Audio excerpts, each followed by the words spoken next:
என்னுடைய வியூவர்ஸ் அத்தனை பேரும் தேவனுடைய மிக சிறந்ததில் வாழ போகிறீர்கள். அதற்காகவே தேவன் ஒவ்வொருவரையும் ரட்சிக்கிறார். அருமையானவர்களே, தேவனின் மிக சிறந்ததில் வாழும்படியாக அழைக்கப்பட்டிருக்கிற எனக்கு மிகவும் பிரியமானவர்களே, நீங்கள் சாதாரண வாழ்க்கை வாழும்படியாக உங்களுடைய எதிர்காலத்தை ஒப்பு கொடுக்காதீர்கள்.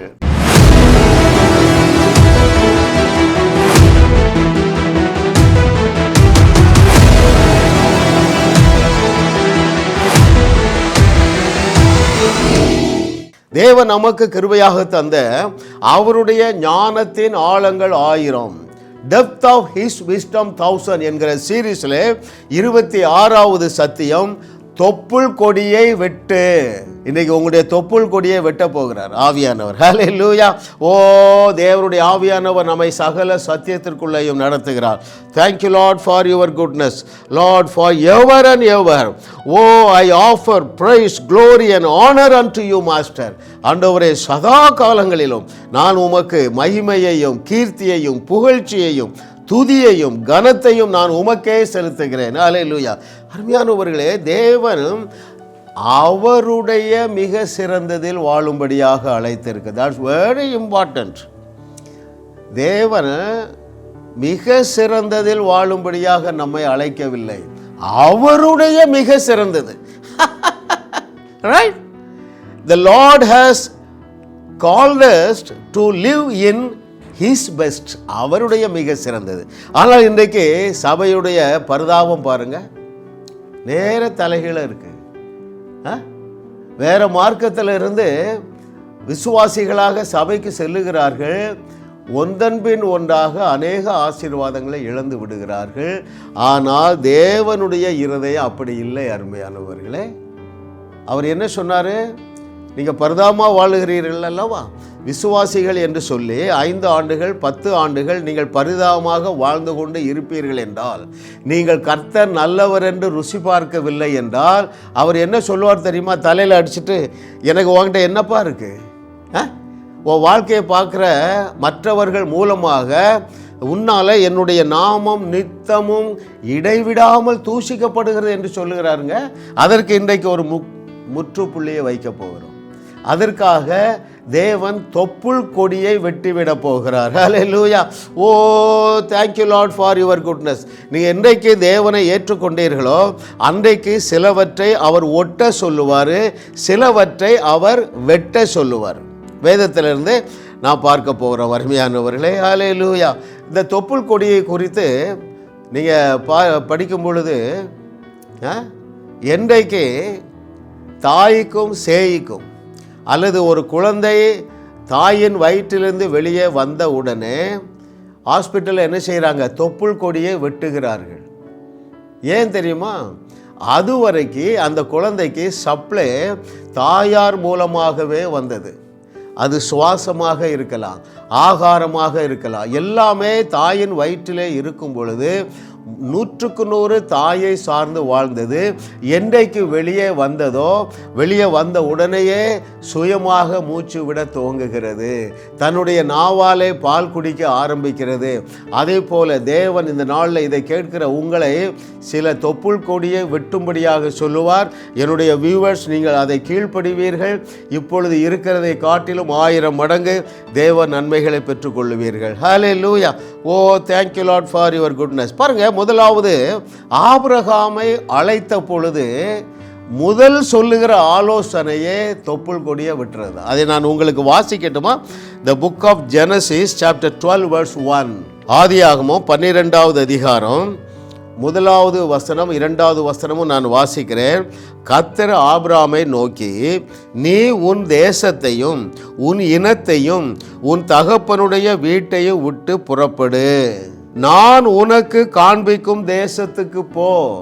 பாருங்கள், எல்லா உறவினர்களுடைய உறவையும் வெட்டுன்னு சொல்றார். பாருங்க, அது மாத்திரம் சொல்லவில்லை, தொப்புள் கொடியை வெட்டின பிறகும் நீ தாயினுடைய கர்ப்பப்பைக்குள்ள இருக்கக்கூடாது, இடத்தையும் காலி பண்ணுங்கிறாரு. இடத்தையும் வெட்டு, உறவையும் வெட்டு. ஹல்லேலூயா. ஓ, வாட் a loving daddyங்க. அருமையானவர்களே, நீங்கள் இருக்கிற இடத்துல தேவனுடைய மிக சிறந்ததை உங்களாலே பெற்றுக்கொள்ள முடியாது. நீங்கள் கவனித்து கொண்டே வாருங்கள். இன்னொரு 10 நிமிடங்கள் தான் இந்த செய்தி. கவனியுங்கள். நீங்கள் அப்படி தொப்புள் கொடியை வெட்டும் பொழுது தேவன் உங்களுக்கு என்ன ஆசீர்வாதத்தை வைத்திருக்கிறார் தெரியுமா? 2வது வசனம், நான் உன்னை பெரிய ஜாதியாக்கி உன்னை ஆசீர்வதித்து உன் பெயரை பெருமைப்படுத்துவேன், நீ ஆசீர்வாதமாயிருப்பாய், பூமியில் உள்ள வம்சங்கள் எல்லாம் ஆசீர்வதிக்கப்படணுப்பா. ஆபிரகாம், நான் உனக்கு மிகப்பெரிய திட்டத்தை வைச்சிருக்கிறேன், அது நிறைவேற துவங்க வேண்டும் என்றால் உன்னுடைய உறவுகளை நீ கட் பண்ணுங்கிறார். Very very important. உன்னுடைய அட்மாஸ்பியரை மாற்று. அந்த சூழ்நிலையில் இருக்காத, அந்த பாரம்பரியத்தில் இருக்காத. அருமையானவர்களே, சில பெந்தேகோஸ்தே சபைக்கு சென்று கொண்டிருக்கிற விசுவாசிகளோடு ஆவியானவர் தெளிவாக பேசுகிறார். ஏன் நீ வாக்கு பண்ணப்பட்ட நன்மைகளை அனுபவிக்கவில்லை? ஏன் நீ கானானுக்குள்ள பிரவேசிக்கவில்லை? ஏன் நீ கர்த்தர் நல்லவர் என்று ருசி பார்க்கவில்லை தெரியுமா? நீ இருக்கிற இடம் சரியில்லை, இருக்கிற இடம் சரியில்லை. எனவே தேவனின் மிக சிறந்ததில் வாழுவதற்கு பதிலாக 90% விசுவாசிகள் பிசாசுடைய மிக சிறந்ததில் வாழ்ந்து கொண்டிருக்கிறார்கள். கேட்கிறதற்கு காதுள்ளவர்கள் கேட்க கடவர்கள். ஆமென். Thank you Lord for your goodness. கர்த்தர் சொன்னாரா இல்லையாங்க ஆபிரகாம் இடத்துல? நேற்றும் இன்றும் என்றும் மாறாத தேவன். தேவன் வைத்திருக்கிற உன்னதமான வாழ்க்கையை நீங்கள் சுதந்தரித்து கொள்ளும்படியாக.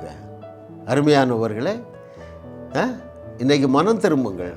ஒருவரையும் தேவன் சாதாரண ஆசீர்வாதத்திற்கு அழைக்கிறதில்லை.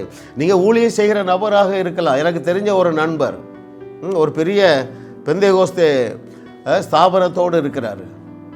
காரிஸ் பைபிள் காலேஜில் சேர்த்து விட்டேன் பாருங்க. கண்ணு திறந்துட்டு முதலாவது செய்ய வேண்டிய வேலை இந்த ஆர்கனைசேஷனை விட்டு வெளியே போகணும் என்பதை அறிந்து கொண்டார். அருமையானவர்களே, பாரம்பரியம். எல்லாரும் சொல்லுவாங்க ட்ரெடிஷ்னல் சர்ச்சும்பாங்க. ஏது? சிஎஸ்ஐ. ஆனால் ரொம்ப ட்ரெடிஷன் ஆயிட்டு பெந்தேகோஸ்தே சபைகள். இன்றைக்கு உங்களுக்கு மனம் திரும்புகிற நாள் என்று கர்த்தர் சொல்லுகிறார். ஆபிரகாமை போல உங்களுடைய ஊழியம் தேசங்களுக்கு ஆசீர்வாதமாக இருக்க வேண்டுமென்றால் தொப்புள் கொடியை வெட்டுவது முதலாவது நீங்கள் செய்ய வேண்டிய வேலையாக இருக்கிறது. அருமையானவர்களே, ஆமென், ஹல்லேலூயா. நான் இப்படி சொல்லுகிறதுனால என்ன சொல்லவில்லை, அவர்களோடு சண்டையிடவும் சொல்லவில்லை, அவரிடத்தில் வாக்குவாதம் பண்ணவும் சொல்லவில்லை. ஆவியானவர் உங்களை நடத்துவார். என்ன நடத்துவார்? இந்த நபர்களிடத்திலெல்லாம் உறவு வைத்திருக்கிறாயே அதை கொஞ்சம் கொஞ்சமாக குறைத்து அப்புறம் வெட்டி விடுன்னு சொல்லுவார். அநேகருக்கு சொல்லுகிறார். ஆமாம், ஒரு சகோதரி அழைத்தாங்க புதுக்கோட்டை. பிரதர், உங்கள் செய்தி 100 செய்தி கேட்டேன் பிரதர். எங்கள் வீட்டு மாடியில் தான் ஆராதனை நடத்த இடம் கொடுத்தேன். ஆனால் அவர் முழுவதுமாக சாபம், முழுவதுமாக நியாயப்பிரமாணத்தை பேசுகிறார். புதிய ஏற்பாட்டை குறித்து அவருக்கு வெளிச்சம் இல்லை. இப்போ என்ன செய்கிறது என்று எனக்கு தெரியல. 10 வருஷமாக மாடியில் நடத்துகிறார். ஒரு 50 பேர் வர்றாங்க. நான் என்னையா செய்யலாம் என்று கேட்டார். எத்தனை பேர் புரியுறது அருமையானவர்களே? ஏன் நான் இதை பாரத்தோடு பேசுகிறேன்? ஏன் நான் இதை பாரத்தோடு பேசுகிறேன் என்றால் கிட்டத்தட்ட 90% விசுவாசிகள் கர்த்தர் நல்லவர் என்று ருசி பார்க்கவில்லை. Thank you Lord. கர்த்தர் சொன்னபடியே ஆபிரகாம் தொப்புள் கொடியை வெட்டி விட்டு புறப்பட்டால் அவர் வாக்கு பண்ணினபடியே தேசங்களுக்கு அவனை ஆசீர்வாதமாக உயர்த்தினாரா இல்லையா? ஹல்லேலூயா. சாதாரண வாழ்க்கையும் வாழ முடியாதுங்க. சாதாரண ஆசீர்வாதத்தோடு வாழ முடியாது. சின்ன சின்ன அற்புதங்களை செய்து கொண்டு வாழ முடியாது. மிகப்பெரிய அற்புதங்களை தான் நீங்கள் செய்வீர்கள் என்று கர்த்தர் சொல்லுகிறார். 2வது பாருங்க, மோசேயை அழைத்த பொழுது எந்த தொப்புள் கொடியை வெட்டினார் இல்லையா? ஒவ்வொரு அழைப்புலையும் முதலாவது இன்ஸ்ட்ரக்ஷன் அதான், தொப்புள் கொடியை வெட்டு, பாரம்பரியத்தை வெட்டு, அவிசுவாசிகளை கட் பண்ணு. ஹல்லேலூயா. அருமையான தேவனுடைய பிள்ளைகளை, இன்றைக்கு உங்களுடைய மனக்கண்கள் திறக்கப்படுகிற நாள். பாருங்கள், மோசையை அழைக்கிறாரு.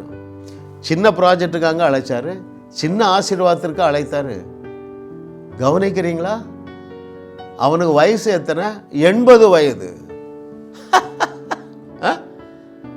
திக்குவாயி, மந்தனாவு, கொலை செய்தவன், வீட்டு மாப்பிள்ளை. முதலாவது என்ன தொப்புள் கொடியை வெட்ட சொன்னார் தெரியுமா? மாமனார் வீட்டு உறவை வெட்டு.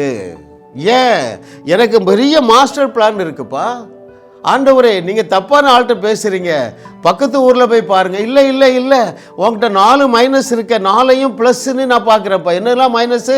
திக்குவாயி, மந்தனாவு, கொலை செய்தவள், 80 வயது வீட்டு மாப்பிள்ளை, எல்லாமே மைனஸ் தானே நீங்கள் நினைக்கிறீங்க. ஐயா எனக்கு 80 வயசு ஆகிட்டுயா. அருமையான தேவனுடைய பிள்ளைகளே, ஆபிரகாமுடைய தொப்புள் கொடியை வெட்டின பொழுது அவனுடைய வயது 100 அல்லவா?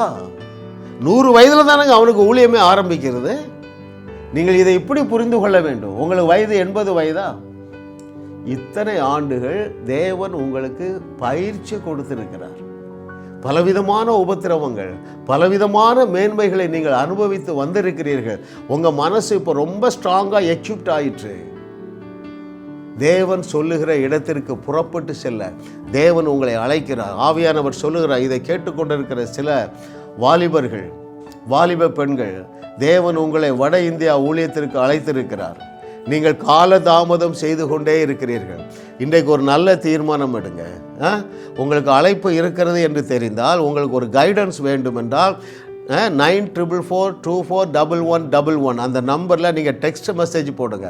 ஐயா, நான் வட இந்தியா ஊழியத்திற்கு போக எனக்கு ஆசை, ஆனால் எனக்கு வழி தெரியல என்று சொல்லுகிறீர்கள். நீங்கள் என்னோடு தொடர்பில் வாருங்க. நீங்கள் தேவனால் அதிசயமாக பயன்படுத்தப்பட்டு ஒவ்வொரு விசுவாசியும் 1000 சபை நாட்டலாங்க.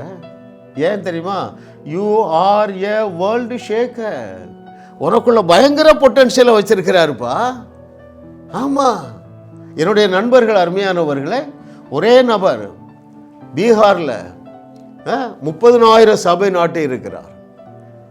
2000 சபைகள் நாட்டினவர்கள் இருக்கிறாங்க. நீ கீழ்ப்படி. தொப்புள் கொடியை வெட்ட நீ ஆயத்தமாக இருக்கிறாயா? தேவன் உன்னை கொண்டு லட்சங்களுக்கு ஞானஸ்நானம் கொடுப்பார். அருமையானவர்களே, ஆமென், ஹல்லேலூயா. நான் திரும்ப சொல்கிறேன், சாதாரண உயர்வுக்கோ, சாதாரண ஆசீர்வாதத்திற்கோ, சாதாரண ஐஸ்வர்யத்திற்கோ, சாதாரண அற்புதங்கள் செய்யவோ தேவன் இந்த செய்தியை கேட்க வைக்கவில்லை. ஹல்லேலூயா. பாருங்கள், சீடர்கள் என்ன சொல்கிறாருங்க? தொழிலை மாற்று, ஊரை மாற்றுப்பா. எப்பா 3.5 வருஷம் பயிற்சி கொடுத்துட்டேன், நீங்கள் 3.5 வருஷத்துக்கு முன்னாலே தொழிலை மாற்றிட்டீங்க. அடுத்தது என்ன மாற்றணும்? அடுத்த எந்த தொப்புள் கொடியை நீங்கள் வெட்ட போகிறீர்கள் என்று ஆண்டவரே தீர்க்க தரிசனமாக சொல்லிட்டார். என்ன சொல்லிட்டாரு? நீங்கள் உலகம் எங்கும் போவீர்கள். தோமா, I know you are a man of doubt. நீ சந்தேக ஆவி உனக்குள்ளே இருக்கு. ஆனால் எனக்கு தெரியும், நீ இந்தியா என்ற ஒரு தேசத்திற்கு போகிறாய். அங்கே 33 கோடி தேவர்களை நம்பி இருக்கிறார்கள். நீதாப்பா அங்கே நீதான் விதையாக அங்கே விதைக்கப்படுவாய் என்று அன்றைக்கே சொன்னார். பாருங்க, அங்கே எருசலேமை விட்டுட்டு வந்துட்டான். 2000 வருஷத்துக்கு முன்பதாக 2000 வருஷத்துக்கு முன்பதாக எந்த ஒரு ஃபெசிலிட்டிஸும் கிடையாது. ஏரோப்ளேன் கிடையாது, பெட்ரோல் கிடையாது, டீசல் கிடையாது, எலக்ட்ரிசிட்டி கிடையாது, மொபைல் ஃபோன் கிடையாது. நான் உங்களை என்ன சொல்கிறேன், 2000 வருஷத்துக்கு முன்பதாகவே தோமாவாலே கீழ்ப்படிய முடிந்தது என்றால், தமிழ்நாட்டிலிருந்து பீகார், நாகாலாண்டு, காஷ்மீர் 2000 கிலோமீட்டர் தானே இருக்குது. ஹல்லேலூயா. ஐயா, கர்த்தரை தெய்வமாக கொண்ட நாம் பாக்கியவான்கள். ஏனென்றால் உன்னை போல என்னை போல குப்பானையும் சுப்பானையும் கொண்டுதான். யாரு குப்பான் சுப்பான்? பேதுருவோடவா நீ குப்பான் சுப்பான்? பேதை, திரும்ப திரும்ப ஆண்டவரை மறுதலிக்கிறவன். அவனை கொண்டு வேத புஸ்தகத்தை எழுதினார் அல்லவா? அவனை கொண்டு தேசங்களை ஆசீர்வதித்தார் அல்லவா? என்றைக்கு உன்னுடைய இருப்பிடத்தை மாற்றப் போகிறார்? ஆவியானவர் சிலரோடு தெளிவாக பேசி கொண்டிருக்கிறார். உன்னுடைய பிஸ்னஸில் நஷ்டம் உனக்கு தெரியுது. ஆவியானவர் பேசுகிறார், என்னை ஊழியத்துக்கு அழைக்கிறார். ஆனால் நீ தயங்கி கொண்டே இருக்கிறாய். இன்றைக்கு தொப்புள் கொடியை வெட்டுகிற நாள் என்று கர்த்தர் சொல்லுகிறார். ஜாஸ் மினிஸ்ட்ரிஸ் செய்திகள் மூலமாக நீங்கள் ஆசீர்வதிக்கப்பட்டிருக்கிறீர்கள். நீங்கள் இந்த ஊழியத்தோடு கைகோர்க்கும்படியாக உங்களை அழைக்கிறோம். நீங்கள் காணிக்கை விதைக்கக்கூடிய நல்ல நிலமாக ஜாஸ் மினிஸ்ட்ரிஸ் இருக்கிறது. விசுவாசத்தோடு உற்சாகமாக பெருக விதையுங்கள். தேவன் உங்களை 1000 மடங்கு பெருக செய்வார்.